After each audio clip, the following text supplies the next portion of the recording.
नमस्कार दोस्तों, स्वागत है आपका आपके अपने चैनल शिक्षा की ज्योति ऑल क्लासेस पर। तो आज की क्लास में हम पढ़ेंगे थॉर्नडाइक की थ्योरी को। थॉर्नडाइक का सिद्धांत हम पढ़ लेते हैं। ये बहुत ही इम्पोर्टेंट है, एग्जाम में हमेशा प्रश्न पूछे जाते हैं। इसमें इस सिद्धांत के काफ़ी सारे नाम हैं जिसको एक ट्रिक के द्वारा हम बिल्कुल आसानी से याद कर लेंगे। पढ़ते पढ़ते ही याद करने हैं, ठीक है। थॉर्नडाइक थे अमेरिकी मनोविज्ञानी। कहाँ का रहने वाला था? अमेरिका का। ये मेनली एक पशु वैज्ञानिक था। ये चीज़ याद रखनी है कि एक पशु वैज्ञानिक था। अगर पूछा जाए कि शैक्षिक मनोविज्ञान का पिता या जनक कौन था, तो आंसर होगा थॉर्नडाइक। आंसर होगा थॉर्नडाइक। फिर इसकी दो बुक है वो आपको याद रखनी है। एनिमल इंटेलिजेंस 1898 में लिखी गई और इसी बुक में ये थ्योरी दी गई, ठीक है। दूसरी बुक है एजुकेशनल साइकोलॉजी 1913 में। यहाँ तक आपको हो गया याद कि थॉर्नडाइक एक अमेरिकी मनोवैज्ञानिक हैं। मेनली ये पशु वैज्ञानिक थे। शैक्षिक मनोविज्ञान का पिता कहा जाता है थॉर्नडाइक को। दो बुक हैं इसकी, एनिमल इंटेलिजेंस और एजुकेशनल साइकोलॉजी, ठीक है। आगे देखते हैं। इसका जो सिद्धांत है trial and error theory, trial and error theory, SR theory. S से स्टिमुलस और R से रिस्पॉन्स। इसके अब सबसे पहले हमने करने हैं नाम याद। क्या क्या नाम है इसके? स्वंदवाद का सिद्धांत है, ठीक है। स्वंदवाद का सिद्धांत है। प्रयत्न व भूल का सिद्धांत है कि जब बच्चा प्रयत्न करता रहता है तो वो भूल भी करता है और सीख जाता है। जैसे प्रयोग किया बिल्ली पर, बिल्ली ने कोशिश की, कोशिश करने से उसको लक्ष्य प्राप्त हो गया। उद्दीपक अनुक्रिया का सिद्धांत, प्रयास व त्रुटि का सिद्धांत। प्रयास करेंगे तो गलतियां तो होती ही है ना। संयोजनवाद का सिद्धांत। याद कैसे करेंगे? उद्दीपक अनुक्रिया का सिद्धांत है, ठीक है। ये उद्दीपक अनुक्रिया का सिद्धांत है, SR थ्योरी है।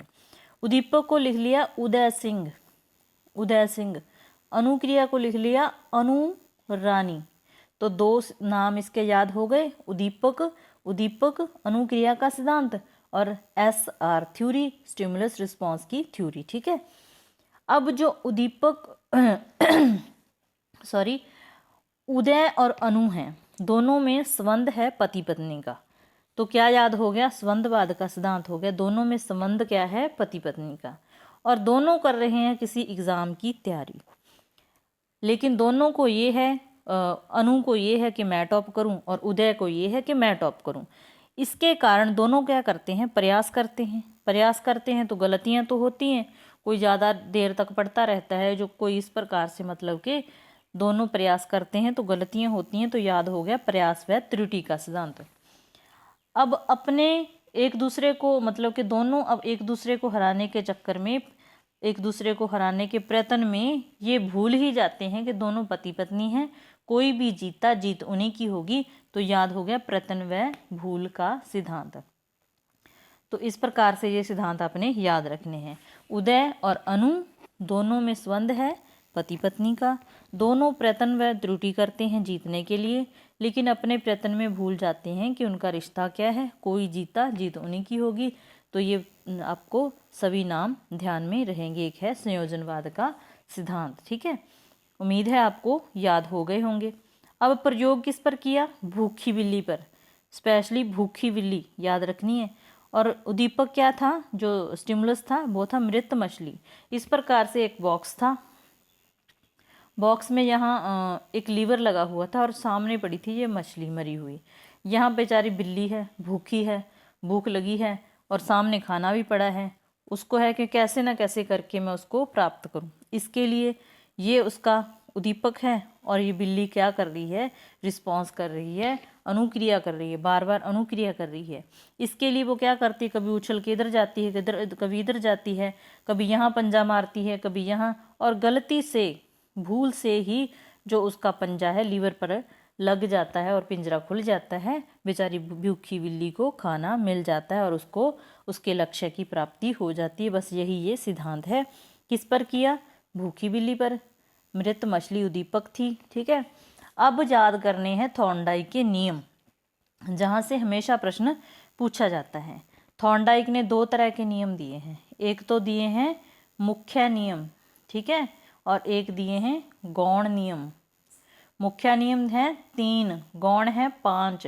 ये ही उलझा के आपको पूछे जाते हैं। मुख्य में एक गौण दे देगा एग्जामिनर, गौण में एक अलग नियम दे देगा, पूछेगा कि कौन सा थॉर्नडाइक का नहीं है। तो इसको भी हम ट्रिक के द्वारा याद करेंगे। सबसे पहले है मुख्य नियम, अभ्यास का नियम, तत्परता का नियम, प्रभाव का नियम। आप ऐसे याद रखें कि एक लड़का है, फौजी बनना चाहता है, ठीक है। इसके लिए वो तत्पर है तो वो अभ्यास करेगा, दौड़ने जाएगा कि रेस निकाल सके, ठीक है। अभ्यास करेगा तो उसको प्रभाव और परिणाम मिलेगा कि वो सफल हो जाएगा। तो यही है नियम, तत्पर होना चाहिए, फिर अभ्यास जरूरी है, अभ्यास का प्रभाव होता है, परिणाम निकलता है। तो ये हो गए इसके मुख्य 3 नियम, तत्परता का नियम, अभ्यास का नियम, प्रभाव का नियम। इसके बाद आते हैं गौण नियम, जो काफ़ी उलझाते हैं। एक तो है बहुप्रतिक्रिया का नियम, भी ज़्यादा से ज़्यादा प्रतिक्रिया होती है।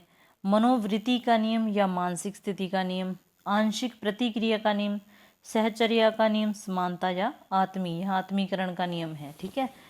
अब इनको याद कैसे रखना है एक सिंपल सी ट्रिक है, बहु मान आशा साहस समान। बहुमान आशा साहस समान।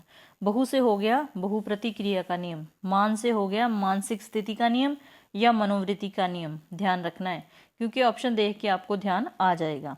फिर आशा से आ गया आंशिक प्रतिक्रिया का नियम, साहस से आ गया सहचर्या का नियम और समान से आ गया समानता का नियम या आत्मीकरण का नियम। तो ये हो गए थॉर्नडाइक के पांचों के पांचों गौण नियम याद, ठीक है।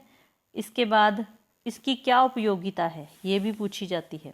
थॉर्नडाइक ने जो थ्योरी दी है, एसआर थ्योरी दी है, एसआर बॉन्ड दिया है, उसका कक्षा में या शिक्षा में किस प्रकार से उपयोगी है।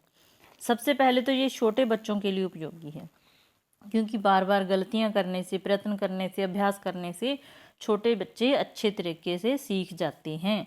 और दूसरा, क्रिकेट सीखनी हो, गणित सीखना हो, संगीत सीखना हो, भाई ऐसे तो कोई जन्म से तो अच्छा क्रिकेटर नहीं बन जाता ना, बार बार अभ्यास करने से, प्रैक्टिस करने से, गलतियां करने से अच्छा क्रिकेटर कोई बनता है। अगर हम गणित सीखते हैं, मैथ्स के सवाल करते हैं, सम करते हैं, तो उसमें क्या होता है, एक बार गलत हो गया, कोशिश करते हैं तो फिर ठीक हो जाता है।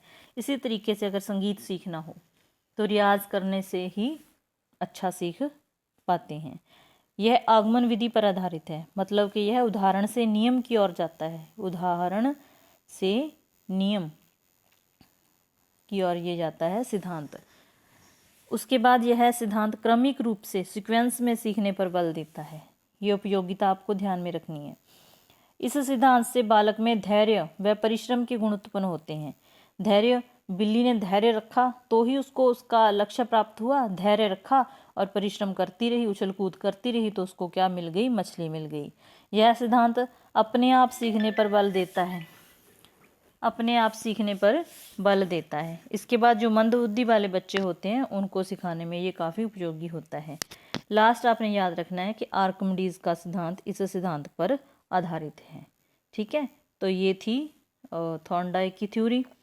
मैंने कोशिश की है आपको समझाने की। अगर अच्छी लगी तो लाइक करना क्लास को और चैनल को सब्सक्राइब करना। इसी तरह से साइको को हम पढ़ते रहेंगे। Thanks for watching.